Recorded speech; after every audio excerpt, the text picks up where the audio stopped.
की बड़ी खबर एक आ रही है। जो हाँ, इस वक्त की बड़ी खबर आपको बता दें, 22 नवंबर को G20 का वर्चुअल शिखर सम्मेलन होगा। भारत करेगा वर्चुअल G20 लीडर समिट की मेज़बानी। इस वक्त की बड़ी खबर आपको हम बता रहे हैं। 22 नवंबर को भारत ने वर्चुअल G20 लीडर समिट के लिए आमंत्रण दिया है। Bharat virtual G20 leader summit की मेज़बानी करेगा और इसमें आपको बता दें करीब 9 अतिथि देशों और 11 अंतर्राष्ट्रीय संगठनों के प्रमुखों को आमंत्रित किया गया है। तो इस वक्त की बड़ी खबर, Bharat virtual G20 leader summit की मेज़बानी करेगा। इस पर और ज़्यादा जानकारी के लिए आइए रुक कर लेते हैं। हमारे सहयोगी अमृतपाल हमारे साथ जुड़ चुके हैं। अमृतपाल, क्या ज़्यादा जानकारी है इस पूरे मामले में?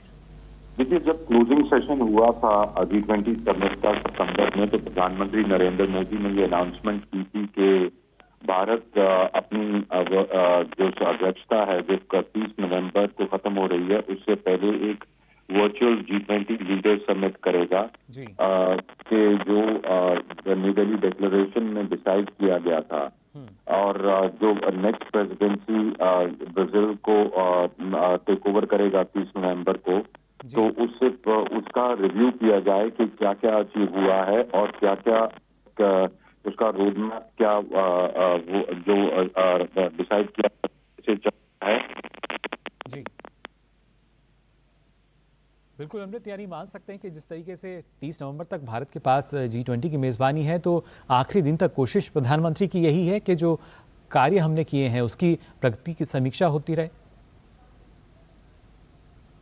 फिलहाल अमृतपाल हमारे साथ जुड़े हुए थे, बता रहे थे किस तरीके से जो Bharat virtual G20 leader summit की मेज़बानी कर रहा है। और इसकी, जैसा अमृतपाल ने बताया कि पहले इस बात को कहा गया था 22 नवंबर को अब भारत ने वर्चुअल G20 लीडर समिट के लिए आमंत्रण दिया है, जिसमें अलग अलग जो देश हैं उनको आमंत्रण दिया गया है। ये 30 नवंबर तक मेज़बानी है भारत के पास। और आइए एक बार फिर रुक कर लेते हैं अमृतपाल का।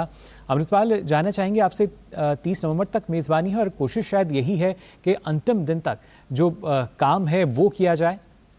जी बिल्कुल, यही इसीलिए ये वर्चुअल समिट 22 नवंबर को बुलाई गई है कि जब आपको याद होगा कि 10 सितंबर को G20 समिट दिल्ली में जो हुई थी, उसका कंक्लूजन था, तो प्रधानमंत्री नरेंद्र मोदी ने ये अनाउंस किया था कि भारत अपनी अध्यक्षता के लास्ट दिन तक समीक्षा करता रहेगा और एक वर्चुअल लीडर समिट बुलाएगा इंडिया की अध्यक्षता कंक्लूड होने से पहले। तो ये वो वर्चुअल समिट है जिसमें आपने ठीक कहा कि chair of the African union रहेंगे, जो 9 गेस्ट कंट्रीज हैं वो रहेंगे, सभी G20 मेंबर्स तो रहेंगे ही, जो 11 इंटरनेशनल ऑर्गेनाइजेशंस हैं उनके हेड्स रहेंगे।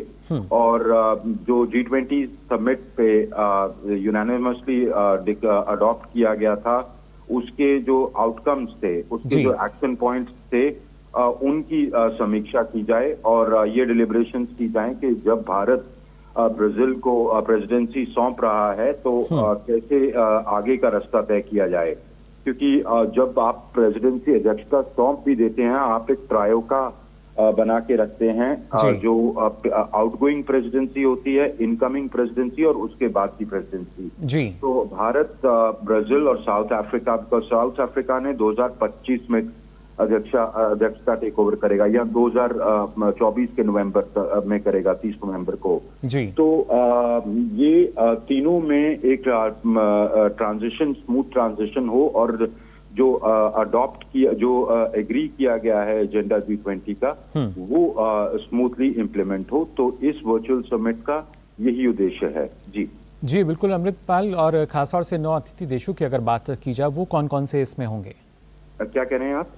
जो 9 अतिथि देशों का जिक्र आपने किया, कौन कौन से देश इसमें शामिल होंगे?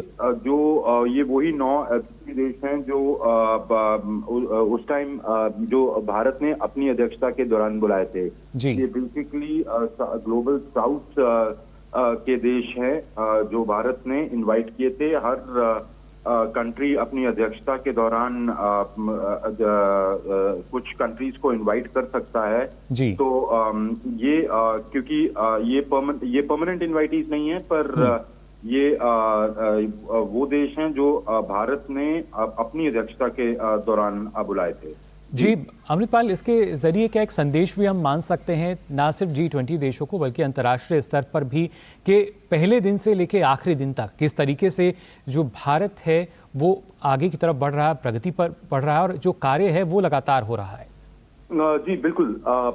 भारत की जो एजेंडा था, जो भारत का आउटकम था, भारत का जो प्रायोरिटी थी वो थी कि आप इसको एक इंक्लूसिव फोरम बनाएं और तभी भारत ने ग्लोबल साउथ की जो आवाज थी वो बहुत सक्षम तरीके से उठाई वहां पर, और वो रिफ्लेक्ट भी हुई न्यू दिल्ली डिक्लेरेशन में। इनफैक्ट मैं एक बात आपको कहना भूल गया कि जो कल वर्चुअल ग्लोबल साउथ समिट हुई है उसकी जो आउटकम्स हैं वो। चलिए बिल्कुल, बहुत बहुत शुक्रिया अमृतपाल फिलहाल आपका इस महत्वपूर्ण जानकारी के लिए। तो इस वक्त की बड़ी खबर आपको बता रहे थे और अब आपको सीधा ले चलते हैं नागौर, जहां प्रधानमंत्री नरेंद्र मोदी पहुंचे हैं जनसभा को